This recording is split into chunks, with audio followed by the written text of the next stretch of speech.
दिल्ली के सरकारी स्कूल के शिक्षकों को, दिल्ली के सरकारी स्कूल में पढ़ने वाले बच्चों को और उनके माता पिता को बधाई देना चाहती हूँ कि उनका संघर्ष सफल रहा। आज सुबह दिल्ली सरकार के एजुकेशन डिपार्टमेंट ने एक ऑर्डर इशू किया है जो 2 जुलाई को इशू हुए गलत ट्रांसफर ऑर्डर, जिसके तहत 5,000 से ज़्यादा टीचर्स को ट्रांसफ़र कर दिया गया था। आज इस ऑर्डर के माध्यम से उस ट्रांसफ़र ऑर्डर पर रोक लगा दी गई। क्या है इस ट्रांसफ़र ऑर्डर की सच्चाई? क्यों किए गए ये ट्रांसफ़र? क्यों रात को 1:30 बजे एक बारी में 5,000 से ज़्यादा शिक्षकों के ट्रांसफ़र कर दिए गए? इस 2 जुलाई के ट्रांसफ़र ऑर्डर को समझने के लिए हमें इस बात को समझना पड़ेगा कि दिल्ली में जो शिक्षा क्रांति आई है, पिछले 10 साल में जो दिल्ली के सरकारी स्कूलों में सुधार हुआ है, जो दिल्ली के सरकारी स्कूलों के नतीजे प्राइवेट स्कूल से बेहतर आए हैं, जो दिल्ली के सरकारी स्कूलों में पढ़ने वाले गरीब से गरीब बच्चे जेईई और नीट का एग्जाम क्वालिफाई करके देश के बड़े बड़े इंजीनियरिंग कॉलेज में एडमिशन ले रहे हैं, ऐसी शिक्षा क्रांति भारतीय जनता पार्टी अपने द्वारा शासित किसी राज्य में नहीं ला सकी। भारतीय जनता पार्टी द्वारा शासित आप उत्तर प्रदेश में चले जाइए, गुजरात में चले जाइए, मध्य प्रदेश में चले जाइए, इन सब राज्यों में सरकारी स्कूल जिस टूटे फूटे हाल में हैं, गरीब से गरीब परिवार भी अपने बच्चों को सरकारी स्कूल में नहीं भेजना चाहता। और दूसरी तरफ अरविंद केजरीवाल की सरकार है, जिसकी 10 साल की मेहनत से आज दिल्ली के सरकारी स्कूल प्राइवेट स्कूलों से बेहतर हैं, उनके नतीजे प्राइवेट स्कूलों से बेहतर हैं। प्राइवेट स्कूल से माता पिता अपने बच्चों को निकालकर सरकारी स्कूल में एडमिशन करवा रहे हैं। भारतीय जनता पार्टी से दिल्ली की ये शिक्षा क्रांति हजम नहीं हुई। जो 10 साल में दिल्ली के सरकारी स्कूलों में बदलाव आया है वो हजम नहीं हुआ।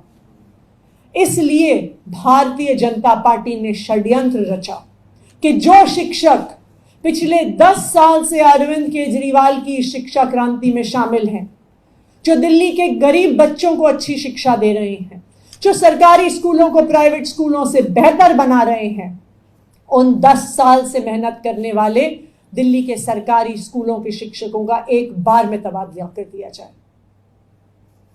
11 जून को डायरेक्टरेट ऑफ एजुकेशन द्वारा एक सर्कुलर निकाला जाता है। वो कहता है कि कोई भी शिक्षक अगर 10 साल से एक स्कूल में पढ़ा रहा है तो उसका कंपल्सरी ट्रांसफर होगा। ये दिल्ली सरकार के इतिहास में कभी नहीं हुआ। ये दिल्ली सरकार के शिक्षा विभाग के इतिहास में कभी नहीं हुआ। लेकिन 10 साल से एक स्कूल में मेहनत करने वाले टीचर को कंपल्सरी ट्रांसफर का ऑर्डर निकल जाता है। 28 जून को मैं डायरेक्टर एजुकेशन को बुलाती हूं और कहती हूं इस ऑर्डर को वापस लो। 1 जुलाई को यही आदेश मैं डायरेक्टर एजुकेशन को लिखित में देती हूं, लेकिन भारतीय जनता पार्टी दिल्ली के सरकारी स्कूलों की अच्छी परफॉर्मेंस देख के सहन नहीं कर पाती और अपने एलजी साहब के माध्यम से 2 जुलाई को रात के बीचों बीच 5,000 सरकारी स्कूल के टीचर्स का तबादला कर देती है। ये तबादले सिर्फ और सिर्फ एक षड्यंत्र के तहत हुए, दिल्ली के सरकारी स्कूलों को बर्बाद करने के लिए हुए। 2 जुलाई को जब यह आदेश आया तो टीचर्स परेशान हुए, बच्चे परेशान हुए, बच्चों के माता पिता परेशान हुए। 2 जुलाई को मैंने दिल्ली के लोगों से वादा किया था, दिल्ली के टीचर्स से वादा किया था, दिल्ली के सरकारी स्कूलों में पढ़ने वाले बच्चों और उनके माता पिता से वादा किया था कि चाहे भारतीय जनता पार्टी कितने भी षड्यंत्र रच ले, हम दिल्ली के सरकारी स्कूलों को खराब नहीं होने देंगे, बर्बाद नहीं होने देंगे, इस शिक्षा क्रांति पर रोक नहीं लगने देंगे। और मुझे खुशी है इस बात की कि जो चाहे वो दिल्ली के टीचरों का संघर्ष हो, माता पिता का संघर्ष हो, हमारा संघर्ष हो, आज भारतीय जनता पार्टी को अपने एलजी साहब के माध्यम से इस ट्रांसफर के आदेश को वापस लेना पड़ा।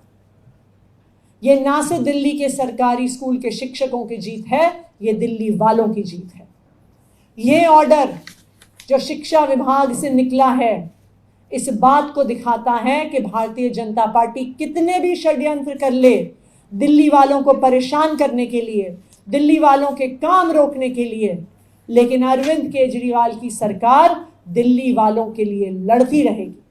हमें चाहे कितना भी संघर्ष करना पड़े, हमें चाहे जितनी भी लड़ाई लड़नी पड़े, लेकिन हम दिल्ली वालों के लिए लड़ते रहेंगे, दिल्ली वालों के लिए काम करते रहेंगे। मैं भारतीय जनता पार्टी को ये कहना चाहती हूं कि अगर आम आदमी पार्टी अरविंद केजरीवाल की सरकार की शिक्षा क्रांति को रोकना चाहते हो, तो मैं आपको एक सुझाव देती हूं कि उससे बेहतर काम करो। आपकी इतनी राज्यों में सरकार है, अगर आपको लगता है कि दिल्ली के सरकारी स्कूल अच्छे हैं, तो आप हमसे अच्छे सरकारी स्कूल बना के दिखाओ। आप यूपी में बना के दिखाओ, आप मध्य प्रदेश में बना के दिखाओ, आप गुजरात में बना के दिखाओ। आप क्यों दिल्ली के सरकारी स्कूलों को तबाह करना चाहते हैं? आप क्यों दिल्ली के सरकारी स्कूलों को बर्बाद करना चाहते हैं? और मैं भारतीय जनता पार्टी को यह भी बता दूं कि चाहे आप कितने भी षड्यंत्र रच लीजिए, जब तक अरविंद केजरीवाल दिल्ली के मुख्यमंत्री हैं, चाहे हमें कितना लड़ना पड़े, हम दिल्ली वालों के सभी काम करके रहेंगे। बहुत बहुत धन्यवाद।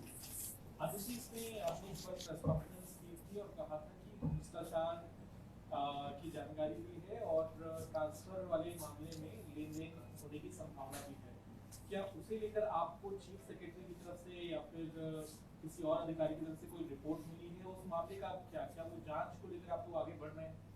देखिए, बिल्कुल हम जांच को लेकर आगे बढ़ेंगे, क्योंकि जिस दिन से ये ट्रांसफर ऑर्डर निकला था, या आप भी जानते हैं, मैं भी जानती हूं कि हर टीचर जिसका ट्रांसफर हुआ, एक व्यक्ति से दूसरे व्यक्ति, एक अफसर से दूसरे अफसर, कभी इस ऑफिस से उस ऑफिस धक्के खा रहा था। स्कूल में नहीं थे ये टीचर, ये धक्के खा रहे थे कि किसी तरह से इनका ट्रांसफर रुक जाए। और ये आप भी जानते हैं और मैं भी जानती हूं कि इस देश में किस प्रकार से ट्रांसफर ऑर्डर बनाए जाते हैं और किस प्रकार से रुकवाए जाते हैं। लेकिन मुझे खुशी है इस बात की कि इस भ्रष्टाचार का जो ये ट्रांसफर ऑर्डर था, जो इस भ्रष्टाचार की शुरुआत कर रहा था, उस ट्रांसफर ऑर्डर को हमारे संघर्ष से, दिल्ली वालों के संघर्ष से, दिल्ली के टीचर्स के संघर्ष से इस ट्रांसफर ऑर्डर पर अब रोक लग गई। लेकिन मैडम, वो बीजेपी के साथों सांसद मिलने गए थे उसके बाद उन्होंने ये कहा कि ये हमारी मेहनत का नतीजा है, कैसा हो पाया। साजिश वो आपकी बता रहे हैं कि रातों रात इस तरह के ऑर्डर निकालने की जरूरत क्यों पड़ी थी, आखिर इन टीचर्स ने क्या बिगाड़ा था, और टीचर का एसोसिएशन भी मिलने गया था। देखिए, भारतीय जनता पार्टी की समस्या क्या है कि वो झूठ भी अगर बोलते हैं ना, उन्हें ठीक से झूठ नहीं बोलना आता। भारतीय जनता पार्टी चाहे कितने झूठ बोले, उन्हीं के द्वारा अपॉइंटेड चीफ सेक्रेटरी ने मुझे कल एक चिट्ठी भेजी, सांसदों की मीटिंग से जस्ट पहले भेजी, और उसमें चीफ सेक्रेटरी साहब ने मुझे कहा कि ट्रांसफर पोस्टिंग जो टीचर्स की है, ये सिर्फ और सिर्फ केंद्र सरकार के परव्यू में आती है। ये उन्होंने मुझे ब्लैक एंड व्हाइट में लिख के दिया। उनके शब्द में पढ़ के सुना रही हूं आपको। The law position is duly settled that executive power and services including vigilance matters rests with the central government in terms of section 45C